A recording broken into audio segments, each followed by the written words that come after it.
যদি কোন বান্দা একবার সুবহানাল্লাহ সুবহানাল্লাহ এই শব্দ উচ্চারণ করে, কোন বান্দা একবার যদি সুবহানাল্লাহ বলে, আল্লাহ তাআলা ওই বান্দার জন্য জান্নাতে এমন গাছ বানাইবেন, এমন গাছ তাকে দান করবেন যে গাছের ছায়া আরবের তেজি পুরা 500 বছর দৌড়েও শেষ করতে পারবে না।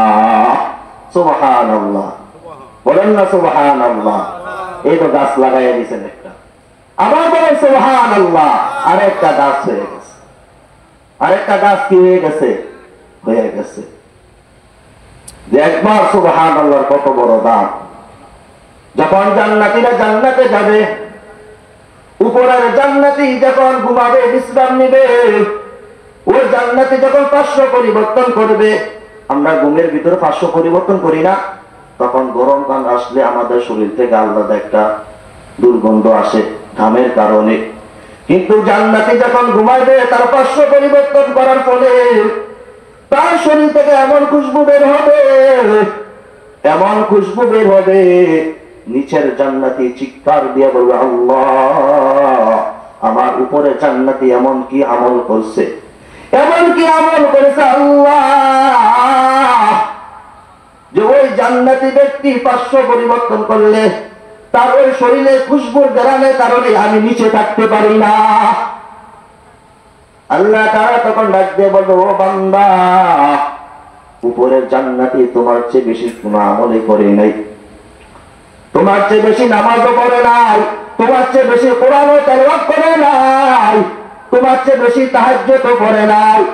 তখন জান্নাতি ব্যক্তি বলে, আল্লাহ, তাহলে ওই ভাই আমার চেয়ে বেশি কি আমল করেছে?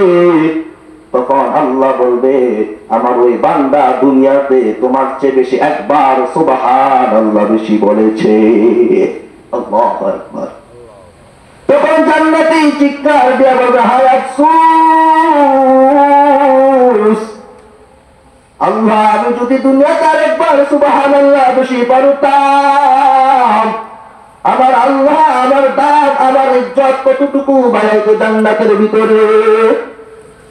তখন চিৎকার করবে আর এই কথা বলবে, আল্লাহ, যদি দুনিয়াতে আমি আরেকবার সুবহানাল্লাহ বলতাম, ওই দিনের কোন আফসোস কাজে আসবে না, ওই দিনের কোন আফসোস কাজে আসবে না। এত দামি মজমা, এত দামি মজমা, এরপরও মানুষ আসতে চায় না। আল্লাহু আকবারের জিকিরের আওয়াজ এখন বন্ধ হয়ে গেছে। এমন এক সময় আমরা দুনিয়াতে এসেছি, শুধু ফিতনা আর ফিতনা, শুধু ফিতনা আর ফিতনা। গুনাহ থেকে বাঁচা অসম্ভব। একদিক দিয়ে বাঁচার চেষ্টা করলে অপর দিক দিয়ে ফিতনা এসে ধরে। কঠিন মুহূর্ত। এমন এক সমাজ পেয়েছি যে সময় মসজিদ আছে, মুসল্লি নাই। মহল্লায় মহল্লায় পাড়া পাড়া মসজিদ আছে, মুসল্লি নাই। মনে হয় মসজিদ গুলো চিৎকার দিয়ে বলে, কেন তোমরা আমাকে নির্মিত করলে, কেন তোমরা আমাকে বানাইলে? আজকে মসজিদ খালি থাকে, দুনিয়ার সব জায়গা ভরপুর থাকে, দুনিয়ার সব জায়গা ভরপুর থাকে, সিট খালি নাই। আজকে স্টুডিয়ামে গেলে সিট খালি নাই, 2-3 দিন আগে থেকে বুকিং দিতে হয়। ট্রেনে উঠলো 2-3 দিন আগে থেকে বুকিং দিতে হয়, সিট খালি নাই। হসপিটালেও সিট খালি নাই, শুধু সিট খালি, জায়নামাজ খালি মসজিদে, মসজিদে, ঠিক কিনা? শুধু মসজিদে খালি আর ওয়াজ মাহফিলে খালি। এখন তো আমরা ওয়াজ মাহফিলকে বানাইছি উৎসব। উৎসব, বছরে একটা উৎসব করি, ওয়াজ মাহফিল না। ইখলাসের নিয়তে কেউ শুনিও না, কেউ বলতেও চাই। আমরা এটা উৎসব বানাইছি ইবাদতের জন্য না, হেদায়েতের জন্য আমরা করতেছি না। যদি হেদায়েতের জন্য হইতো, যদি আমাদের নিয়ত হইতো, তাহলে সমাজের প্রত্যেকটা মানুষ নামাজ পড়ে পড়ে এই মজমায় বসে যেত, কেউ বাইরে ঘুরতো না। তারা আমাদের অন্তরে সমস্যা, আমাদের কি অন্তরে সমস্যা। ওই আমরা ওই লেভেলের মানুষ ওয়াজ মাহফিল করতে ভালোবাসি, এটা একটা উৎসব বানাই ফেলছি। কিন্তু ওয়াজ মাহফিল করার পরে যে ওই ওয়াজ মাহফিলে বেশা ওয়াজ নসিহত শুনতে হবে, এটা আমাদের চিন্তার ভিতরে থাকে না। শুধু ওয়াজ মাহফিল করাটাই আমাদের চিন্তার ভিতরে, ওয়াজ মাহফিল করাটাই আমাদের চিন্তার ভিতরে, যার কারণে ওই চিন্তার কারণে আমরা তো শুধু একটুকে চিন্তা করি যে ওয়াজ মাহফিল করছি, মাহফিলে প্যান্ডেল সাজাইছি, হুজুর আইসা বয়ান করব একটুকে, যার কারণে ওই নিয়তের কারণে আমরা ওয়াজ মাহফিলে বসার সুযোগ পাই না। কারণ আল্লাহ তো বান্দাকে তখনই ইবাদত করার সুযোগ দান করে যখন বান্দা পরিপূর্ণ নিয়ত করে। আল্লাহ প্রত্যেকটা বান্দার নিয়তের উপরে তারা আমল করার সুযোগ দান করে। যদি আমাদের সহি নিয়ত থাকতো, ইখলাসের নিয়ত থাকতো, হেদায়েতের নিয়তে থাকতো, যে যা বলবে হেদায়েতের নিয়তে শুনবো, এই মাহফিল আমি এর জন্য বসবো, মাহফিলে এই মাহফিল আমরা এর জন্য করতেছি যে আমাদের সমাজে প্রত্যেকটা মানুষ যেন নামাজি হয়, দিনদার হয়, এই নিয়ত থাকলে অবশ্যই এই মাহফিল দ্বারা মানুষ হেদায়েতের পথ পাইত। কারণ আমাদের এগুলা নিয়ত নাই, আমাদের উৎসব করে ফেলছি, যার কারণে বছরকে বছর মাহফিল হয় কিন্তু মসজিদে নামাজি তৈরি হয় না। সারা রাত মাহফিল শুনে ফজরের সময় মসজিদ খালি, এই মাহফিল শোনার দরকারটা কি? সারা জিন্দেগি বলে যদি মাহফিল শুনি আর ফজরের সময় যদি মসজিদে এসে নামাজ না পড়তে পারি, এই মাহফিল দিয়ে কোনো কাজে আসবে? আরে মাহফিল তো দেওয়া হইতেছে বেনামাজি নামাজি হওয়ার জন্য, মাহফিল তো দেওয়া হইতেছে আল্লাহর হুকুম যেন মানুষ মানতে পারে, আল্লাহর ভয় যেন তার কলবে ঢুকে। এখন দেখা যায় মাহফিল সারা রাত শোনার পরে ফজরে মুসল্লি নাই, মাহফিল দিয়ে আরো মুসল্লি হারাইতেছে, ঠিক কিনা? হ্যাঁ, মাহফিল দিয়ে আরো মুসল্লি হারাইতেছে। এই হচ্ছে আমাদের সমাজের অবস্থা। কারণ ওই যে আমরা এমন এক সমাজ পেয়েছি, এমন এক সুযোগ সময় এসেছি যে সমাজে দুনিয়া সব জায়গায় বুকিং, শুধু মসজিদ খালি। ঘরে ঘরে কোরআন আছে কিন্তু কোরআন পড়নেওয়ালা নাই, ঘরে ঘরে তাসবিহ আছে, জিকির পড়নেওয়ালা নাই, ঘরে ঘরে জায়নামাজ আছে, ওই জায়নামাজে বসে আল্লাহকে সাজদা দেওয়ার মতো লোক নাই। আজকে আমরা এমন মানুষ, এই জন্য যে আল্লাহর ইবাদতের জন্য যা করবো কার জন্য? আল্লাহর জন্য ইখলাসের নিয়তে করব। যতক্ষণ বসবো, যতক্ষণ কথা শুনবো, ইখলাসের নিয়তে শুনবো। যে কোনো কাজ করব আল্লাহর কাছে হেদায়েতের নিয়তে, আল্লাহর কাছে দোয়া করব, আল্লাহ এই মাহফিল আপনি আমার জন্য হেদায়েতের ফয়সালা করে দেন। এই নিয়ত নিয়ে যখন আসবে, শুনবো, যখন ওয়াজ মাহফিল করবো, তখন এই ওয়াজ মাহফিল দ্বারা এলাকার মানুষ বেনামাজি মানুষ নামাজি হবে, আল্লাহর দিন পাবে। আর যখন শুধু উৎসবের নিয়তে ওয়াজ মাহফিল করবো, কিয়ামত পর্যন্ত ওয়াজ মাহফিল করতে পারবো, কোনো কাজে আসবে না। এভাবে খালি থাকবে, প্যান্ডেল ভরপুর হবে না, এভাবে খালিয়ে থাকবে, ভরপুর হবে না। আমি আমার সংক্ষিপ্ত খুতবায় সূরা 3-4 নম্বর আয়াত তেলাওয়াত করেছিলাম। আল্লাহ তাআলা বলতেছেন, লাকাদ খালাকানাল ইনসানা ফি আহসানি তাকওয়িম, যে আমি মানুষকে সবচেয়ে সুন্দর কাঠামো দ্বারা সৃষ্টি করেছি। আল্লাহ তাআলা আমাদেরকে কি পরিমাণ সম্মান, কি পরিমাণ ইজ্জত দিয়েছেন, শুধু একদিক দিয়ে না, সমস্ত সৃষ্টির মধ্যে আল্লাহ আমাদেরকে শ্রেষ্ঠত্ব দান করেছেন। কে দিয়েছেন শ্রেষ্ঠত্ব? আল্লাহ তাআলা। শুধু মানুষের মধ্যে শ্রেষ্ঠত্ব দিয়ে ক্ষান্ত হন নাই, আল্লাহ তাআলা আমাদেরকে এমন এক ধর্ম দিয়েছেন, এমন এক ধর্ম দিয়েছেন যে ধর্মের ব্যাপারে আল্লাহ তাআলা বলতেছেন, ইন্নাদ-দীনা ইনদাল্লাহিল ইসলাম, নিশ্চয় আমি আল্লাহর কাছে মনোনীত ধর্ম, সবচেয়ে প্রিয় ধর্ম হচ্ছে ইসলাম। আল্লাহ তাআলা আমাদেরকে ওই ধর্মের অনুসারী বানিয়েছেন। কি পরিমাণ ইজ্জত আল্লাহ আমাদেরকে দান করেছেন। কোনদিন তো আল্লাহর কাছে দরখাস্ত করি নাই, বিনা দরখাস্তে আল্লাহ আমাদেরকে ইজ্জত দান করেছেন। শুধু সম্মানিত কোরআন দ্বীনের উপরে আল্লাহ আমাদেরকে ইজ্জত দান করেন নাই, এবং এমন এক কিতাব দিয়েছেন আল্লাহ, আসমানি কিতাবের মধ্যে সর্বশ্রেষ্ঠ কিতাব দিয়ে আমাদেরকে আল্লাহ সম্মানিত করেছেন। শুধু আসমানি কিতাব দিয়ে সম্মানিত করেন নাই, বরং আল্লাহ এমন রাসূল আমাদেরকে দিয়েছেন যে সমস্ত রাসূলের সর্দার, শ্রেষ্ঠ নবী, আখিরি পয়গম্বর মুহাম্মদ মুস্তাফা সাল্লাল্লাহু আলাইহি ওয়াসাল্লামের উম্মত আল্লাহ আমাদেরকে বানিয়েছেন। শ্রেষ্ঠ নবী, শ্রেষ্ঠ উম্মত হিসাবে কবুল করেছেন। যে নবীর উম্মত হওয়ার জন্য শুধু আদম না, ঈসা পর্যন্ত প্রত্যেক নবী রাসূল আল্লাহর কাছে দোয়া করেছেন, আল্লাহ আপনি আমাকে ওই নবীর উম্মত বানান। এই দোয়া কে করেছেন? এই দোয়া কে করেছেন? প্রত্যেকটা নবী করেছেন, প্রত্যেকটা নবী এই দোয়া করেছেন। আল্লাহ তাআলা কোন নবীর দোয়া কবুল করেন নাই। মূসা আলাইহিস সালাম আল্লাহর সাথে কথা বলতেন, একদিন আল্লাহকে মুসা নবী বলতেছেন, আল্লাহ আমি তো আপনার সাথে কথা বলি, আমি তো আপনার সাথে কথা বলি, আর কেউ আপনার সাথে কথা বলবে? আল্লাহ তাআলা বলে, মুসা তুমি কোথায় আর আমি কোথায়? তখন মুসা আলাইহিস সালাম, আল্লাহ আমি পাহাড়ের তলদেশে, আপনি পাহাড়ের চূড়ায় হবেন।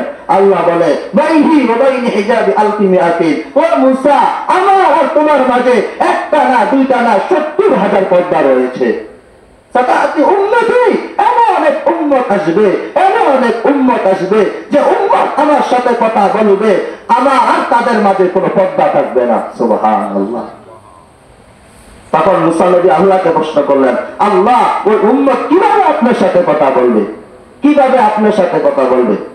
তখন আল্লাহ বলেন, ইযহুম ইয়াসজুদুন, যখন আমার ওই বান্দা সিজদায় যাবে তখন অটোমেটিক আমার সাথে কথা শুরু হয়ে যাবে। এজন্য আল্লাহ রাসূল সাল্লাল্লাহু আলাইহি ওয়াসাল্লাম বলেন, যদি কোনো বান্দা আল্লাহকে দেখতে চায়, আল্লাহকে দেখতে চায়, সে যেন নামাজে দাঁড়িয়ে যায়। আর কোন বান্দা যদি আল্লাহর সাথে কথা বলতে চায়, সে যেন আল্লাহর কোরআন তেলাওয়াত করতে থাকে, আল্লাহর কোরআন তেলাওয়াত করতে থাকে।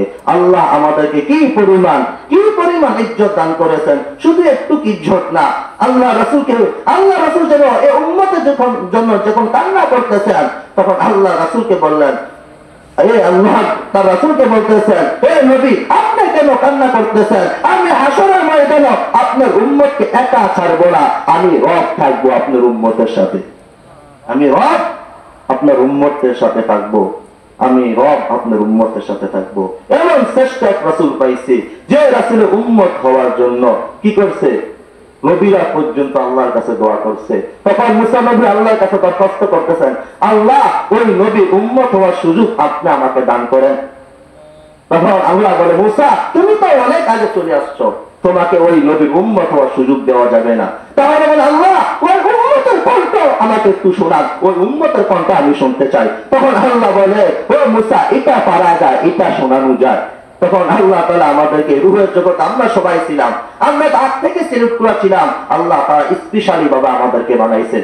এই কথাই কোরআনে বলতেছেন, হুয়া জাতাবাকুম ওয়া মা জাআলা আলাইকুম ফিদ-দীন মিন হারাজ মিল্লাতা আবিকুম ইব্রাহিম হুয়া সাম্মাকুমুল মুসলিমিন।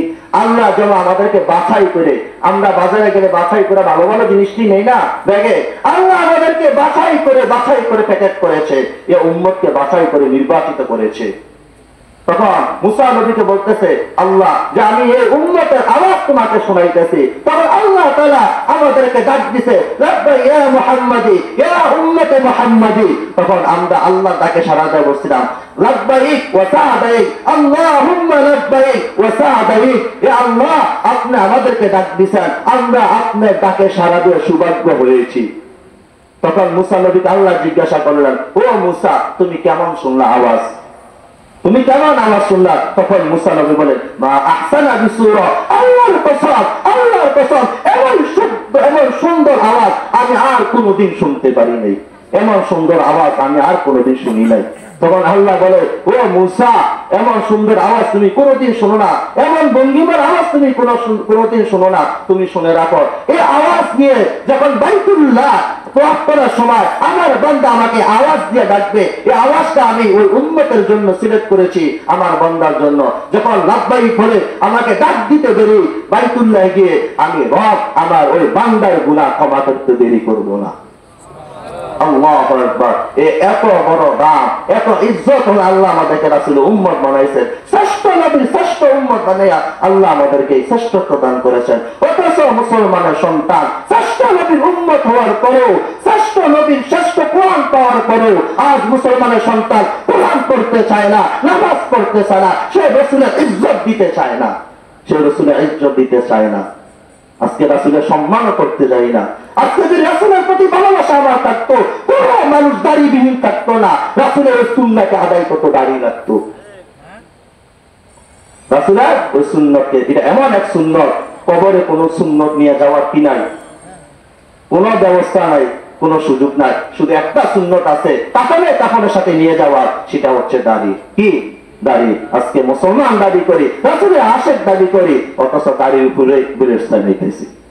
আল্লাহু আকবার। এর জন্য মূল কথা হচ্ছে শুধু মহব্বত করলে হবে না, মহব্বতের স্লোগান দিলে হবে না। কারণ মহব্বতের স্লোগান দিয়েই তো আবু জাহেল আবু তালেব জাহান্নামে গিয়েছে। যারা এই সমাজে মহব্বতের স্লোগানের গান গায় কিন্তু একটা ব্যাপারে না, তাদের ঠিকানা আবু তালেব আবু জাহেলের সাথে হবে। যারা শুধু মহব্বত না, রাসূলকে একটা ব্যাপারে প্রতিটা কাজে রাসূলের আহকাম সুন্নাত গুলা মানে, আল্লাহ তাদের হাসর নাসর করবে আবু বকরের সাথে ওমরের সাথে। কারণ আবু বকর আর ওমর রাসূলকে মহব্বত করছেন, ইত্তেবাও করছেন। এজন্য শুধু স্লোগান দিব না, রাসূলকে ভালোবাসবো। স্লোগান দিব না, ভালোবাসবো, ভালোবাসবো, ইত্তেবাও করবো, দুটোটাই করবো। আল্লাহ তাআলা এতক্ষণ দেব যা কিছু বললাম, আল্লাহ তাআলা আমাদের সকলকে এই কথাগুলা বুঝার এবং আমল করার তৌফিক নসিব করেন। ওমা আলাইনা ইল্লাল বালাগ। আসসালামু আলাইকুম ওয়া রাহমাতুল্লাহ।